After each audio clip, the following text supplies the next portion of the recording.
સાબરકાંઠા જિલ્લામાં છેલ્લા 2 દિવસથી વરસાદી માહોલ છવાયો છે, ત્યારે ખેડૂતોને ભારે નુકસાન થઈ રહ્યું છે। તમામ પાક પર કમોસમી વરસાદને લઈ પાણી ફરી વળતા ખેડૂતોની હાલત કફોડી બની છે।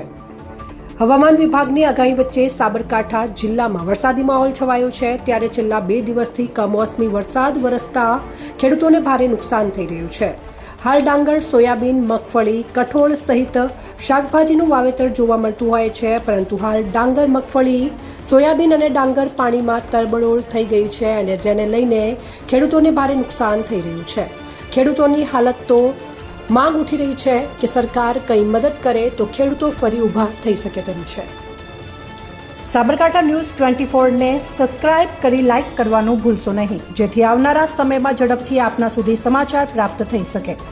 રિપોર્ટર સોએબ સૈયદ, સાબરકાંઠા।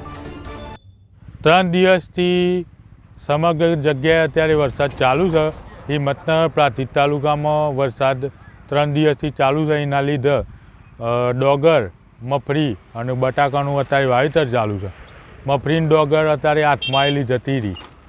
એક જે હાથમાં આવેલું હતું એ ફેલ છે। અત્યારે ભાવ કોઈ આપવા તૈયાર નથી। હાલ સ્વાભાવિક છે કે પલળીના લીધે ડેમેજ થઈ ગયું છે।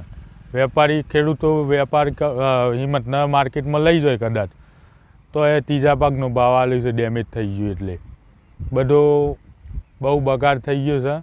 પાણીમાં અત્યારે બધું તરી રહ્યું છે। અમારું ગોટ્યો કયો, ડોગર કયો, બધું એટલે પરિસ્થિતિ બહુ ખરાબ છે। મજૂરોને પૈસા આપવા કેમ કરીને અત્યારે કોઈ હાથમાં આવે એવું નથી।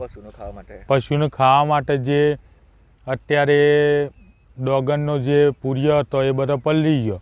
મગફળીનો જે ભૂકો હતો બધો પલળી ગયો। બધું જમીન લેવલ થઈ ગયું છે અત્યારે હાલ તો।